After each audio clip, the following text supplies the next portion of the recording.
Oye País, buenas noches, oye País, yo soy Rudy González. Gracias por su compañía en esta hora, como cada noche aquí por Colorvisión. Analizamos temas noticiosos de interés nacional e internacional. 3 nuevos casos de cólera, sube a 91 las personas afectadas oficialmente en República Dominicana.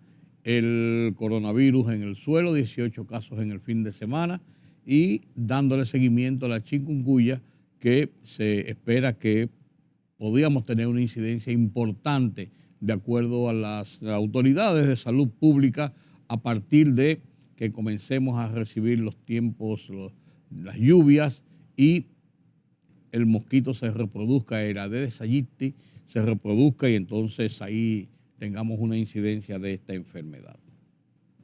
El presidente de la República Dominicana en Ecuador inició junto con el presidente Rodrigo Chávez de Costa Rica, Laurentino Cortizo de Panamá, que no asistió, sino el vicepresidente José Gabriel Cabriza, y con Guillermo Lasso, presidente de Ecuador, anfitrión de esta reunión cumbre, la 6ª reunión de la Alianza para el Desarrollo en Democracia, una iniciativa del gobierno del presidente Luis Abinader junto con el presidente de Panamá y el presidente de Costa Rica para conformar una estructura de jefes de Estado y de países en favor de aunar esfuerzos en estos avatares de la lucha por mantener la democracia y lograr metas de desarrollo de lo que cada país de esta región está involucrado. Son grupos importantes, hay un intercambio importante de conocimientos, de asistencia, de ayuda recíproca. Cuando usted actúa en grupo, vamos a decir, en una alianza, en una unidad de criterios, muchas de las medidas, de las iniciativas pueden ser más fáciles, pueden tener vías más expeditas para llegar a un puerto feliz. Enhorabuena, esta reunión se produce en Quito, en Ecuador, precisamente 3 semanas antes, 2 semanas y media antes de la cumbre de presidentes iberoamericanos y de jefes de Estado iberoamericanos que se va a producir en República Dominicana a partir del 24, parece que el 24 de este mes de marzo. Ahí participan 30 y tantos países de todo el continente y como es una cumbre iberoamericana, también de Portugal y España. Y es una cumbre que se ha llevado a cabo cada 2 años cada año. Y ha tenido sus éxitos, ha permitido escenarios para que los presidentes puedan discutir primero de forma face to face, situaciones para buscar acuerdos, intercambios, apoyos, y también se ha actuado en forma de bloques y de conjunto, como todo un continente, como toda una institución, en búsqueda de aliviar problemas, de tener acciones políticas, económicas, culturales, sociales, en favor de los países de la región y en favor de la región. Esta cumbre se va a celebrar aquí y ya la mayoría de los presidentes, los gobernantes, los jefes de Estado han dado el anuncio de que van a participar, entre ellos el rey Felipe VI de España. Bien, esto es el tema del día, conjuntamente con el recordatorio de el fallecimiento del líder político José Francisco Peña Gómez, ocurrido el 11 de mayo de 1988, 1998 a la edad de 61 años. Hoy, Peña Gómez cumpliría 86 años de vida. Murió a los 61 años sin haber logrado alcanzar la presidencia de la República, puesto para el cual se barajó a partir de los años ya 80, cuando se lanzó en búsqueda de la candidatura por primera vez en 1986 y después, bueno, ahí pues, entró Jacobo Magluta y le ganó la convención. Después para 1990, cuando dividieron el partido Jacobo Magluta y Peña Gómez, porque no hubo un acuerdo de partido para participar en los comicios de 1990 y ambos dejaron el PRD cesante, por así decirlo, y Magluta conformó el bloque, el Partido Revolucionario Institucional, PRI, y Peña Gómez, el bloque institucional socialdemócrata, BIS.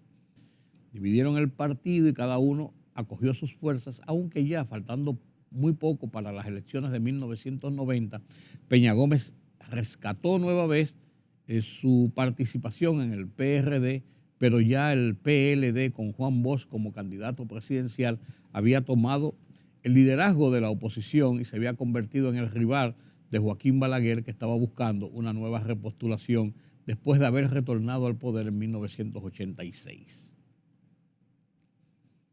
Bosch no ganó las elecciones, declararon un fraude, pero bueno, Balaguer se mantuvo en el poder y Peña Gómez entonces participó nueva vez en 1994 frente a Balaguer, esta vez por el PRD ya más unificado, y a final de cuentas, en el resultado electoral, Balaguer ganó por unos votos, no una gran cantidad de votos, pero sí por algunos votos, algunos no, por una cantidad no tan amplia, holgada de votos, y el PRD y Peña Gómez declararon un gran fraude y se produjo los asomos de una crisis institucional política en República Dominicana que solamente fue subsanada por la sapiencia y la habilidad de Joaquín Balaguer, quien ofreció dejar el poder 2 años y que de los 4 años que la votación final de las elecciones le habían dado para dirigir el país, 1994, 1998, él estaba en disposición de ceder 2 años a Peña Gómez para él regir 2 años y que Peña Gómez rigiera 2 años y después llamar a otras nuevas elecciones en 1998. Eso requeriría de una reforma constitucional, lógicamente, pero Peña Gómez finalmente no aceptó esto, pero Balaguer se recortó los 2 años y llamó a nuevas elecciones para 1996, cuando hizo una alianza con el PLD, que había sido su rival en 1990, o sea, 4 años atrás, se alía con el PLD y enfrentan al PRD y a Peña Gómez, esta vez con la candidatura de Leonel Fernández, quien había sido candidato vicepresidencial de Bosch en 1994. Ganan las elecciones el PLD y Peña Gómez tiene que resignarse con esa derrota y comienza a establecer, a organizar una estructura para 1990 y volver a ser, para el 2000 y volver a ser candidato. En medio de las elecciones municipales planteadas para el 16 de mayo del año 1998, Peña Gómez fallece. Y en su lugar, que estaba asignado para ser candidato a alcalde nueva vez de la capital, entra Johnny Ventura. Y ganó. Recibió el voto de la capital, un voto póstumo, se indica, en favor de Peña Gómez. Se le otorga a Johnny Ventura y quien gobierna la capital durante 4 años, 1998-1992, 2002. La muerte de Peña Gómez, uno de los 3 grandes líderes del proceso de la democracia después de la muerte de Trujillo, fue la primera, la muerte de Peña Gómez, de esos tres grandes líderes. Peña Gómez murió a los 61 años, había nacido en 1937, el 6 de marzo, y murió a los 61 años en 1998. En el 1 de noviembre del 2001, a los 92 años, muere Juan Bosch, quien había sido presidente de la República en 1963, había sido derrocado y después deshizo el partido, el PRD, y formó su Partido de la Liberación Dominicana en 1973, y el PRD siguió su camino y el PLD el suyo. Y luego Joaquín Balaguer, el tercer, no en ese orden necesariamente, el tercero de los tres grandes líderes postdictadura en República Dominicana, muere el 14 de julio del 2002 a la edad de 96 años. Había nacido el 1 de septiembre de 1906. Bosch había nacido el 30 de julio del 1909. Murió a los 92 años, y Balaguer en el 2002 a los 96. La salida de estos tres grandes líderes en apenas 4 años del escenario político de República Dominicana, no cabe duda que dejó un gran vacío. Dejó un gran vacío de ese conocimiento de la vida institucional y política, y dio paso a una nueva generación política en República Dominicana, que es la que nos ha gobernado a lo largo de este siglo, a partir del año 2000, desde la muerte de Peña Gómez, 1998, del año 2000 hasta la fecha.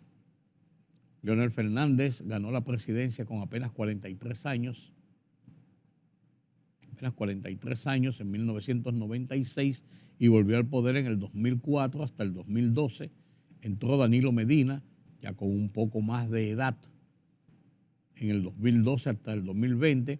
Entonces entra Luis Abinader en el 2020 y es el actual presidente, con también 52 años tenía Luis Abinader cuando llega al poder. Una nueva camada de políticos en República Dominicana. Entonces hoy se ha celebrado, se ha conmemorado, se ha recordado el fallecimiento, no se ha celebrado, perdón, se ha recordado el fallecimiento de Peña Gómez hace ya del 98 a la fecha, 2008, 2018, 2023, 25 años del fallecimiento de José Francisco Peña Gómez. Se ha recordado en este día con una serie de actividades en la que ha participado de un lado el PRD, de otro lado el Partido Revolucionario Moderno, y entre los dos, de ese gran liderazgo político del PRD y de otras fuerzas que reconocen en Peña Gómez, aunque fueran contrarios a su posición política, lo han recordado como uno de los grandes líderes de República Dominicana. Miren, un tema importante que no podemos dejar de lado es el tema de la violencia que nos está sacudiendo. El presidente Luis Abinader, en su discurso del 27 de febrero, reconoce que no se ha podido cumplir, que no ha sido posible lograr una disminución de los homicidios en República Dominicana. Un informe de la Procuraduría General de la República establece que en los primeros 10 meses del 2022, entre enero y octubre, se produjeron 1.339 homicidios en República Dominicana. Lo que significa un aumento de, ¿qué porcentaje? Por aquí lo tengo. En el 2021 murieron 1.100 personas por homicidios y ahora 1.339 para un aumento de 0 mata 0. Bueno, el porcentaje no lo tengo aquí a mano, pero un aumento sí no lo tengo aquí a manos. La cantidad de lo que significa este aumento. 1.359 crímenes, de acuerdo a las mismas estadísticas, se produjeron en todo el país. Y esto, si nos vamos a estas cifras, que son muy completas de la Procuraduría, pero nos vamos a lo que ocurrió en el fin de semana en República Dominicana, acciones de violencia, acciones delincuenciales. Un camión cargado de dinero fue asaltado en la carretera entre Barahona y Pedernales. 10 millones de pesos se llevaron. Han agarrado algunos, han recuperado parte del dinero, 10 millones de pesos. Un hombre mató a 2 oficiales del ejército en Guarícanos, en una situación confusa que no se sabe todavía, pero hay 2 muertos y eran dos oficiales del ejército que estaban supuestamente celebrando en un colmadón el ascenso que habían recibido, ascenso de rango que habían recibido con motivo de los ascensos regulares en el 27 de febrero. A eso se suma en este día un jovencito que fue muerto a tiros en Santiago por la policía y se dice la familia que no es verdad, que él andaba armado y que le disparó a los agentes, que lo mandaron a parar a los agentes y él no se paró, le dispararon y lo mataron. Eso se está investigando. 2 personas, una tía y un sobrino, aparecieron el viernes muertos en el interior de un vehículo en la carretera entre San Pedro de Macorís y La Romana. No hay más detalles al momento.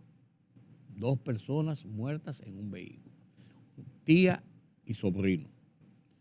2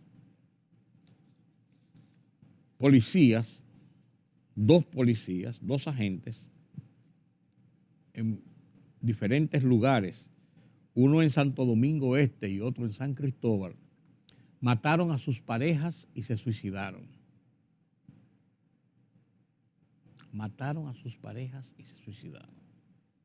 Estamos hablando de los hechos recogidos entre el viernes y este domingo.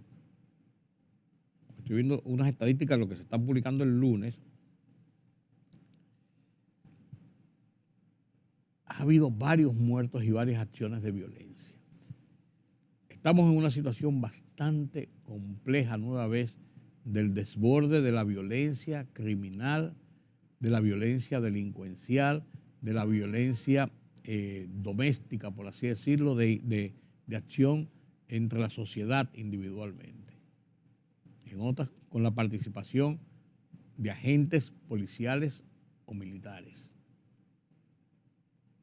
Este es uno de los principales problemas que acogotan, que perturban, que mortifican a la familia dominicana. Está en todas las encuestas.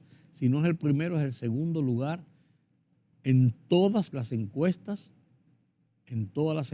de lo que preocupa a la gente. Se disputan entre el alto costo de la vida y la seguridad pública. Esa es la realidad, señores. Esa es la realidad.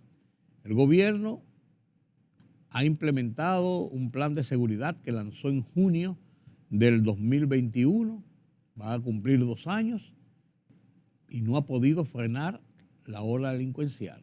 El presidente anunció el 27 de febrero una serie de acciones, porque estos son problemas multifactoriales y multisectoriales, en favor de enfrentar lo que pasa en los barrios, no con represión, sino en apoyo a los famosos ninis que ni trabajan ni estudian. Son esos muchachos que deambulan en los barrios y que la situación los lanza muchas veces a las calles en forma delincuencial, en forma violenta. No necesariamente por tener la condición de ni trabajar ni estudiar, quiere decir que una persona sea delincuente. Ojo con eso. pero ese es uno de los factores que incide en el auge de la delincuencia, junto con el microtráfico, junto con la falta de empleo, junto con una falta con una situación multifactorial. El gobierno anunció una serie de medidas en ese sentido. Y sigue el tema de la policía, como que la reforma de la policía, que va como un suero de miel de abeja, aunque mucha gente dice que va muy bien, da como un suero de miel de abeja, aunque mucha gente dice que va muy bien. Se ha cifrado en que la reforma de la policía es la solución del problema de la violencia y la delincuencia. Yo creo que este es uno de los eslabones y que incluso más que una de las soluciones es uno de los problemas. La policía es uno de los problemas. Pero bien, se habla de que se espera de que para finales del 2023, o sea, de este año, dentro de 10 meses, podamos ver un respiro, podamos ver algunos resultados positivos de la lucha contra la violencia y la delincuencia. Quiera Dios que así sea. Quiera Dios que así sea. Mientras tanto, seguimos muy preocupados por lo que está pasando a nivel nacional, a nivel general, a nivel mundial. Así es, señores. Así es, señores. Pero vamos a ver qué ocurre. Permítame la pausa.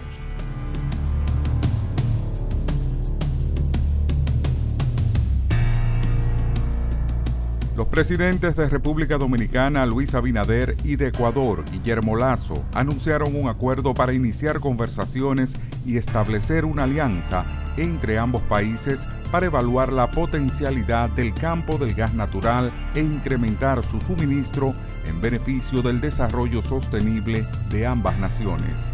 En el encuentro que se llevó previo al inicio de la 6ª reunión de la Alianza para el Desarrollo en Democracia, el presidente de Ecuador manifestó que ha tenido un positivo encuentro con el presidente Abinader para revisar los principales temas de la relación bilateral, ponderando las jornadas de trabajo conjunto que realizan con los gobernantes de Costa Rica y Panamá. Con República Dominicana nos une una profunda amistad y compartimos los mismos valores democráticos y de respeto al Estado de Derecho y a la institucionalidad. Hemos acordado iniciar conversaciones para una alianza entre ambos países con el objetivo de evaluar la repotenciación del campo amistad de gas natural, para incrementar el suministro de este recurso en beneficio del desarrollo sostenible de ambas naciones. También hemos coincidido en el interés de realizar actividades de análisis, de exploración y producción adicional de crudo ecuatoriano con miras a satisfacer las necesidades a largo plazo de República Dominicana. El 25 de marzo tendré el gusto de visitar República Dominicana para asistir a la Cumbre Iberoamericana y recibir la presidencia pro tempore de este importante mecanismo de integración regional. En el 2024, el Ecuador será sede por primera vez en su historia de la Cumbre Iberoamericana.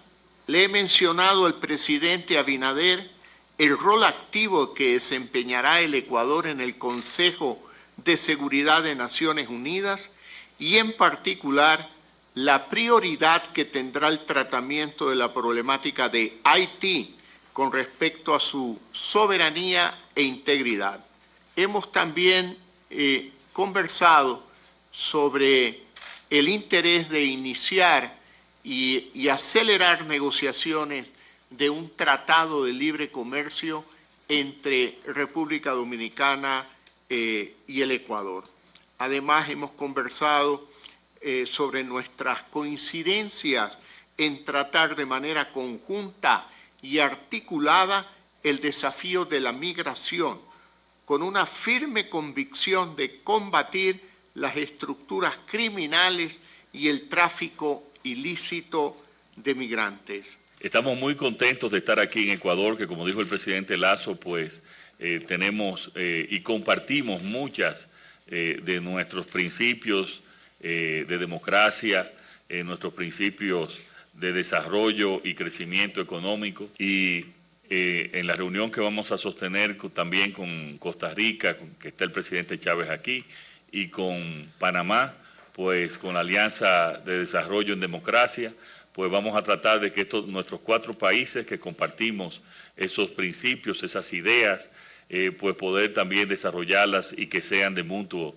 beneficio para cada uno de nuestros pueblos. También compartimos las ideas y apoyamos lo que ha mencionado el presidente Lasso en estas relaciones bilaterales, la potenciación del campo de gas natural, que sería una relación de gobierno a gobierno, con empresas estatales.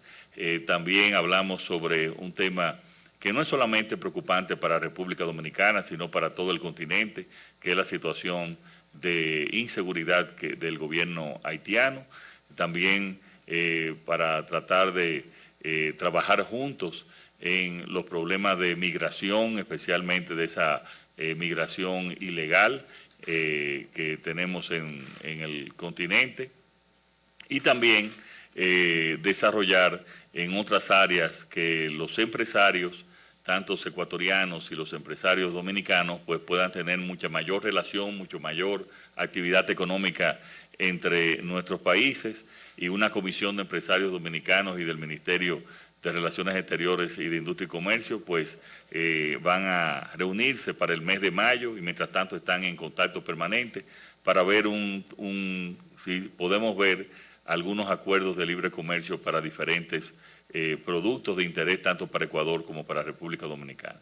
De la misma manera, estamos muy contentos de pasarle la presidencia de la Cumbre Iberoamericana al presidente Lasso y a Ecuador. Sabemos que él va a hacer una gran labor, que va a continuar los trabajos que hemos realizado de la Cumbre Iberoamericana. Le vamos a traspasar esa presidencia durante la reunión de la Cumbre Iberoamericana, que será el 24 y 25 en Santo Domingo, donde también estarán presentes la inmensa mayoría de los presidentes de Latinoamérica, y también España, Portugal, incluyendo también a Su Majestad el Rey.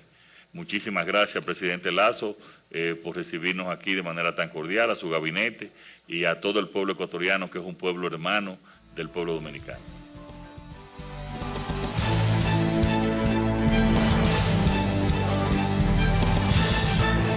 La libertad solo reside en los estados en los que el pueblo tiene el poder absoluto. Por el respeto a los valores democráticos y la dignidad del pueblo dominicano, El Rumbo de la Tarde, plural, objetivo, comprometido siempre con la verdad. Con Georgie Rodríguez, Rudy González y Ramón Colombo. Los poderosos ya están en el aire.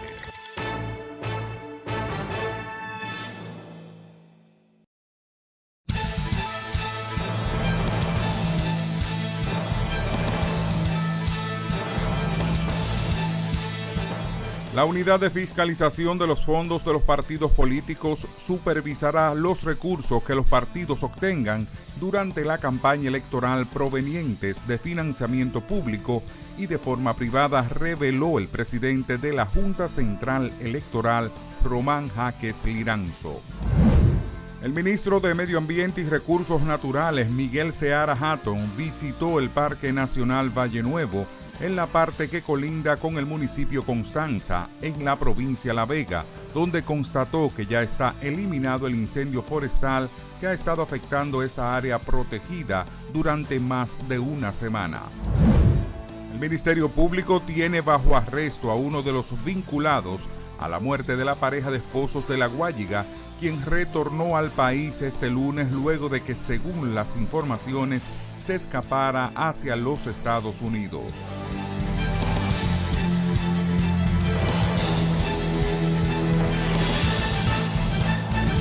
El mundo de las internacionales nos lo presenta Pedro Vargas desde la redacción central de Oye País.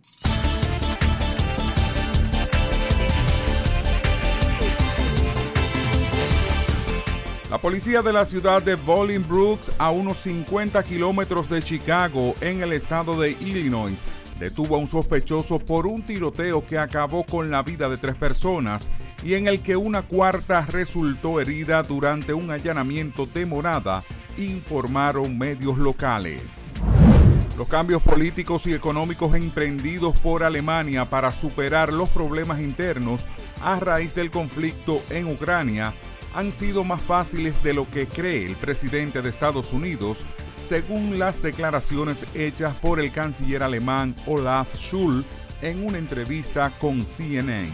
El canciller alemán aseguró que no hay crisis económica en su país y recalcó que Berlín seguirá apoyando a Kiev.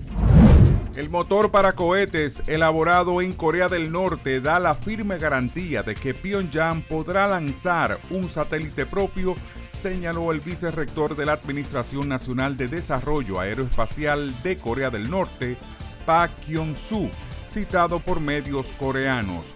Park se pronunció con motivo del 14º aniversario del ingreso de Pyongyang en el Tratado sobre el Espacio Ultraterrestre y Convenio sobre el Registro de Objetos Lanzados al Espacio Ultraterrestre.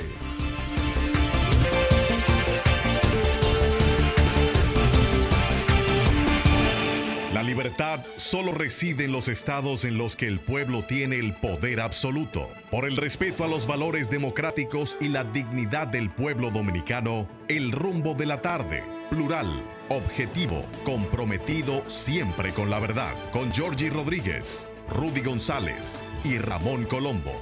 Los poderosos ya están en el aire.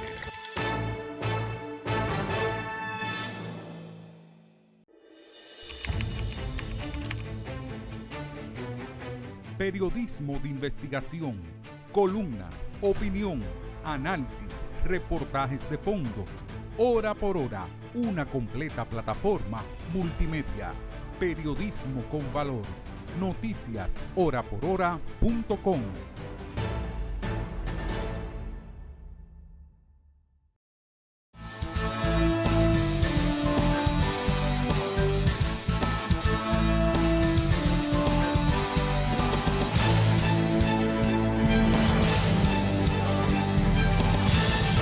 El tema de la libertad de prensa y la libertad de expresión es uno de los pilares fundamentales de los países que viven en democracia.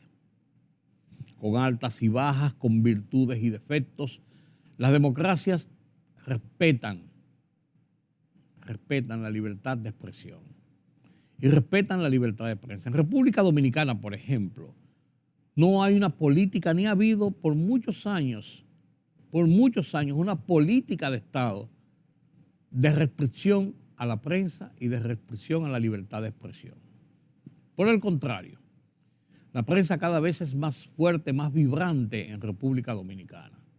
Y los gobiernos, aunque se denuncian acciones a través de la publicidad, a través de la compra de conciencia, a través de la autocensura que se aplican algunos por prebendas,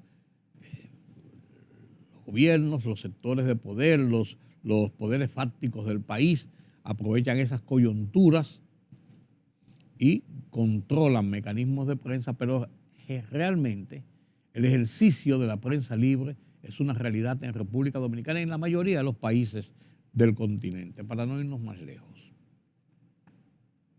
Decía don Germán Gómez, y no me canso de repetirlo, ustedes me habrán oído a mí decirlo, la mejor ley de prensa es la que no se escribe, porque la prensa debe ser libre totalmente y no debe haber ningún tipo de represión contra ella. Sin embargo, no es menos cierto que por la irresponsabilidad y la inconducta de miembros de la prensa, de periodistas, de comunicadores, que ahora cualquiera es comunicador, y de las nefastas redes sociales mal usadas por una serie de personas sin ningún tipo de responsabilidad ni de conciencia ciudadana, por donde desbarran, dicen, ultrajan, maltratan, chantajean a mucha gente en el país, en la sociedad,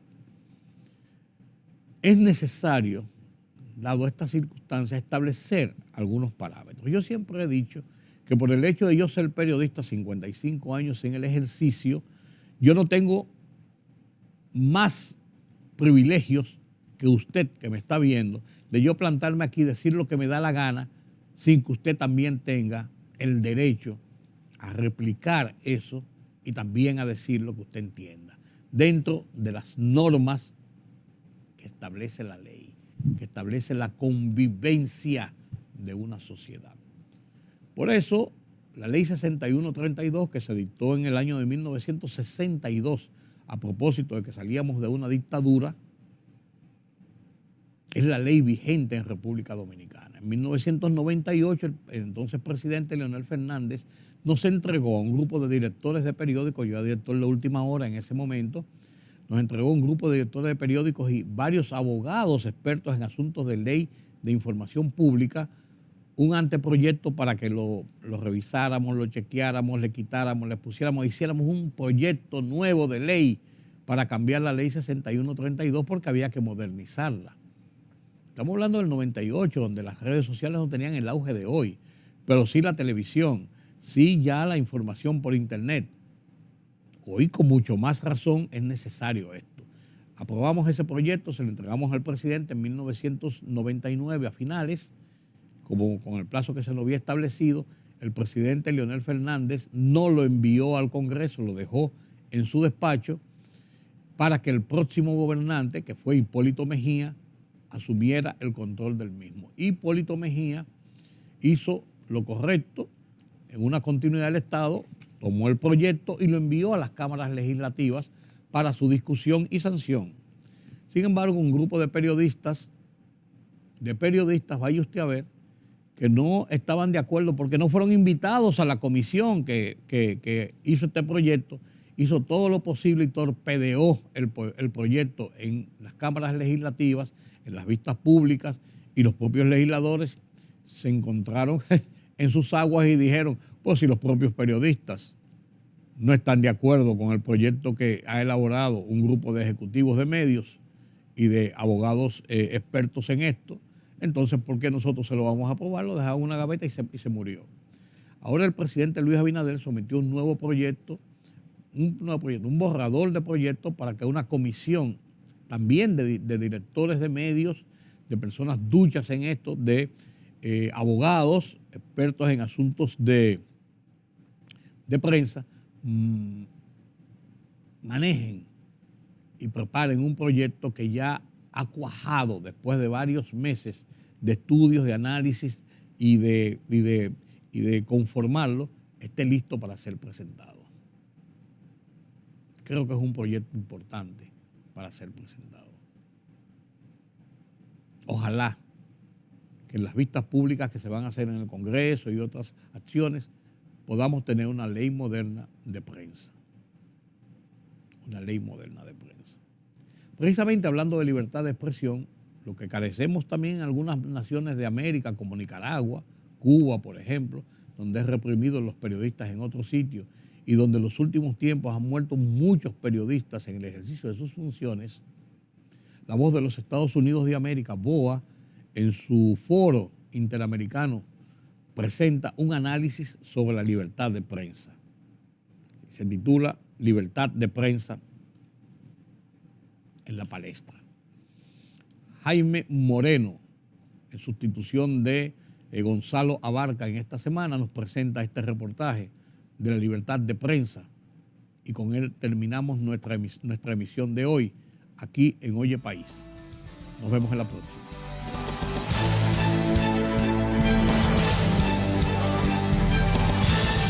Al menos 67 periodistas y trabajadores de medios de comunicación murieron en 2022, según el último informe del Comité para la Protección de los Periodistas, el CPJ. Esta es la cifra más alta desde el 2018 y representa un aumento de casi el 50% en comparación con el 2021. Más de la mitad de esos casos se registran en tan solo 3 países: Ucrania con 15 periodistas fallecidos en la guerra, México con 13 y Haití con 7. En el monitoreo que hace la CPJ también se evidencia que las muertes de periodistas prácticamente quedan en la impunidad. No existen condenas en el 80% de los asesinatos de periodistas en los últimos 10 años. Es decir, siguen impunes al menos 213 casos a nivel global y solo 50 han terminado en condena. Para analizar el tema de la violencia contra los comunicadores, nos acompaña Jan Albert Hudson, él es representante de la CPJ en México, Luis Manuel Botello, vicepresidente del Centro Internacional para los Periodistas. También nos acompaña Miguel Mendoza, él es periodista deportivo, uno de los exprisioneros políticos recientemente liberados por el gobierno de Nicaragua. A todos ustedes, bienvenidos y muchas gracias por estar aquí con nosotros en Foro de la Voz de América. Jan Albert, quiero comenzar contigo. ¿Cuál es el factor común en los casos de asesinatos de periodistas en México? En México, en general, el factor que tienen casi todos esos crímenes en común es que hay un grado de impunidad del prácticamente el 100%. Creo que es importante destacar que en México no solo es, por ejemplo, el crimen organizado, que a menudo es mencionado como el factor principal en los ataques contra la prensa, que en realidad es la fuente de toda la violencia. También estamos hablando de agentes del Estado, por ejemplo, policías municipales, policías estatales, presidentes municipales, etc. Y lo que vemos en México es que el grado de impunidad es tan alto que cualquier persona que quiera atacar a un periodista puede salir con eso, con la idea de que lo más probable es que no le va a pasar absolutamente nada. Entonces eso es algo que se ve en prácticamente todas las regiones del país, independientemente de cuál es la cobertura o de dónde el periodista es activo. Ahora bien, obviamente vemos que el riesgo es más elevado cuando estamos hablando de, por ejemplo, coberturas de la delincuencia organizada, de corrupción o de derechos humanos. Ahí sí vemos que los periodistas corren más riesgo.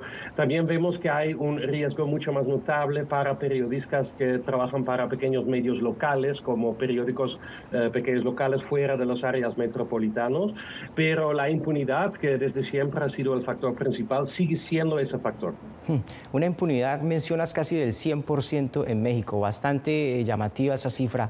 Luis Manuel Botello, ¿qué tipo de acoso están sufriendo los periodistas?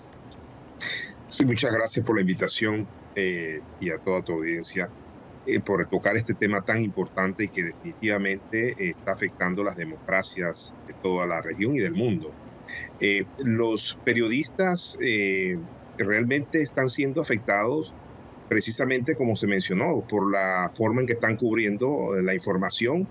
El periodismo de hoy en día es un poco más riguroso, tiene las herramientas de la tecnología para hacer coberturas basadas en hechos más concretas. El análisis de datos es mucho más relevante, ha revelado la corrupción en muchos de los países. Tenemos la situación de los periodistas que ahora trabajan de una forma colaborativa. Eso ha hecho que los poderosos en muchos de los países vean una gran amenaza en la labor periodística, que se basa en una información basada en datos, trabaja en colaboración, que antes no lo podía hacer, y eso hace que aquellas personas que tienen cosas que ocultar, mayoritariamente personas ligadas a negocios con el gobierno o funcionarios públicos o partidos políticos que ven amenazada su estabilidad dentro del engranaje político, ven una amenaza directa al trabajo que hacen los periodistas en toda la región. Sí, es decir, las herramientas tecnológicas en cierta manera le han permitido a la prensa recopilar evidencias mucho más contundentes cuando se investigan este tipo de casos. Miguel, quiero preguntarte y primero que todo darte la bienvenida a la libertad. Hace 8 días fuiste, digamos, liberado. Y a ti te metieron a la cárcel por una serie de mensajes de Twitter que no le gustaron al gobierno de Nicaragua. ¿Cómo justificaron una condena de 9 años de prisión por unos mensajes de Twitter?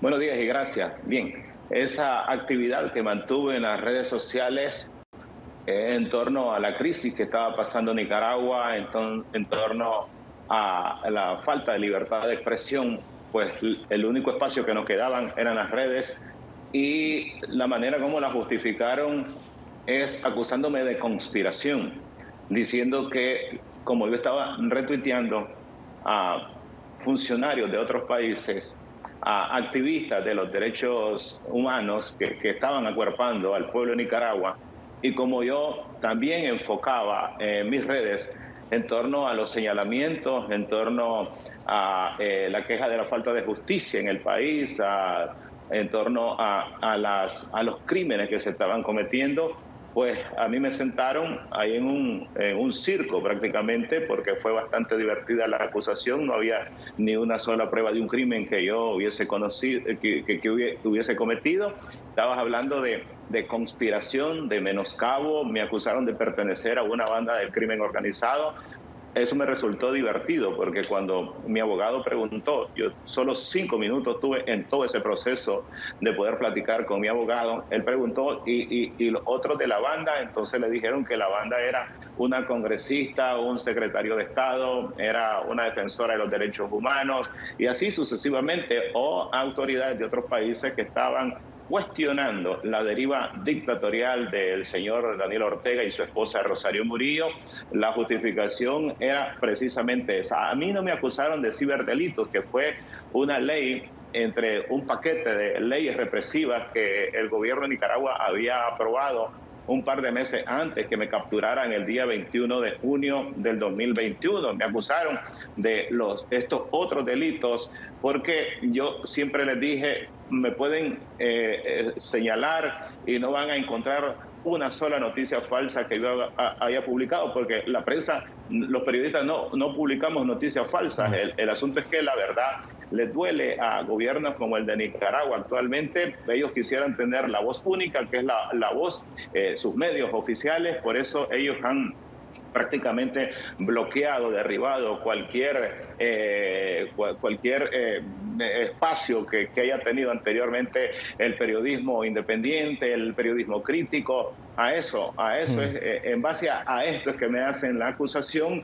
Si ustedes tuvieran la oportunidad, o quienes quisieran, de leer y de darse un chance a la hora del juicio, que fue precisamente hace un año, mi juicio fue el 8 de febrero, la condena fue el 16 de febrero que me la leyeron. Yo ya sabía que esto iba a pasar, no había manera que me declararan culpable, porque todas las herramientas o todo ese circo que había montado estaba dirigido a una sentencia de culpabilidad, no solamente a mí, sino a todos los amigos que estábamos detenidos. Miguel, te invitamos justamente para que tú evidenciaras una situación que se considera, y la consideras tú, de acoso judicial que te lleva a una condena de 9 años por replicar unos trinos. Esto ocurrió en Nicaragua, ocurrió contigo, ocurrió con varios de tus colegas, pero es una situación que se puede estar presentando en varios países del mundo, y es por eso que estamos haciendo este programa, justamente evidenciando esta situación. Continuamos con Foro de la Voz de América: violencia y persecución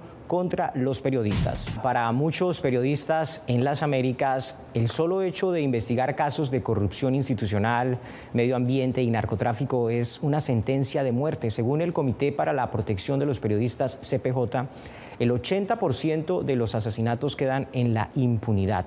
Miremos la siguiente gráfica de los países con los mayores niveles de impunidad. En el primer lugar está Somalia, luego Siria, Sudán del Sur, Afganistán, Irak. En el sexto lugar México, luego Filipinas, Birmania, y en el noveno lugar Brasil. 2 países de la región aparecen en esta lista. Jan Albert, ¿por qué algunos países como México y Brasil, que son democracias y cuentan con una historia institucional un poco más larga que el resto de los países que están en esta lista, tienen tantas dificultades para esclarecer los asesinatos contra periodistas? Pues yo creo que tiene que ver con una cuestión histórica que se ve no solo en México y Brasil, pero también en muchos otros países en América Latina, que tiene que ver con la falta de respuesta por parte de los gobiernos y las instituciones en torno a lo que es la impunidad. En particular, por ejemplo, en México, que es el país más letal para periodistas en el hemisferio occidental, vemos que ninguna institución del gobierno, aunque haya sido explícitamente creada con el propósito de combatir la impunidad y protección a periodistas, recibe suficientes recursos, tiene suficiente capacitación y tiene suficiente personal. Entonces estamos hablando de una falta de compromiso por parte de los propios gobiernos de ofrecer la seguridad que sus propios ciudadanos requieran. Sí. La organización Artículo 19 documentó cerca de 2.000 ataques verbales del presidente de México, Andrés Manuel López Obrador, a la prensa en un periodo de 3 años.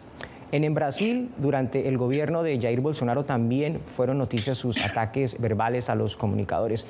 Le quiero preguntar, Luis Manuel, ¿existe alguna correlación entre la impunidad en los asesinatos a periodistas y los choques protagonizados en su momento por Bolsonaro y por López Obrador contra la prensa? Definitivamente. Recuerden que estamos ante países sumamente presidencialistas y son líderes realmente de su gobierno. Entonces ellos cada día que salen comentando, atacando a la prensa por el trabajo que hacen, definitivamente que alertan a aquellos seguidores que en ocasiones no necesariamente están apegados a la ley.